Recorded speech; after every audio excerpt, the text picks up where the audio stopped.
Saudi अरब में अमारात समेत खलीजी मुल्कों में आज ईद मनाई जा रही है।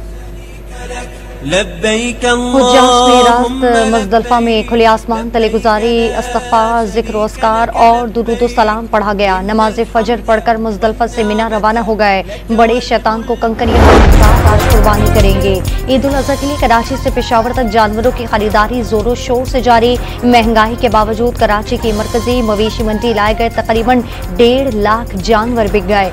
इस्लामाबाद, लाहौर, रावलपिंडी और कोयटा में भी जानवरों की धड़ाधड़ खरीदारी। ज्यादा कीमत मांगने पर शहरियों के भाव ताव। जानवरों की खरीदारी आसान, घर ले जाना कड़ा इम्तिहान। तगड़े जानवरों को गाड़ियों में लादने के लिए कहीं जोर जबरदस्ती, कहीं मिन्नते तरल्ले, तो कोई धक्के देता नजर आया तो किसी ने गोद में बैठाकर मोटरसाइकिल पकड़ ली। वज़ीर-ए-आज़म का नया IMF कर्ज प्रोग्राम आखिरी होने का वादा। आवाम की खिदमत ना करने, करप्शन का मरकज और मुल्क पर बोझ बनने वाले इदारों का 2 माह में खात्मा कर दिया जाएगा। हुकूमत के 100 दिन पूरे होने पर कौम से खिताब।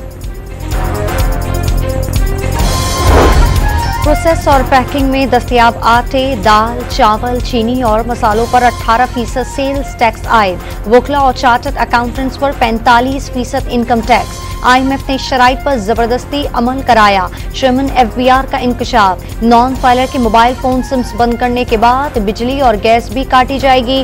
कायमा कमेटी बराए खजाना को ब्रीफिंग। बच्चों के मुकामी सतह पर तैयार दूध पर 18% सेल टैक्स लगाने की तजवीज का भी जायजा।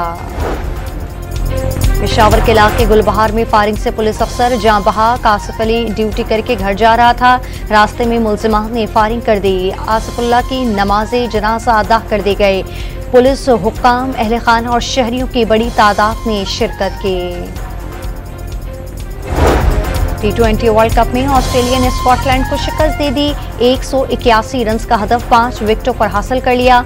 ऑस्ट्रेलिया की कामयाबी के साथ ही इंग्लैंड ने सुपर 8 मरहले के लिए क्वालिफाई कर लिया।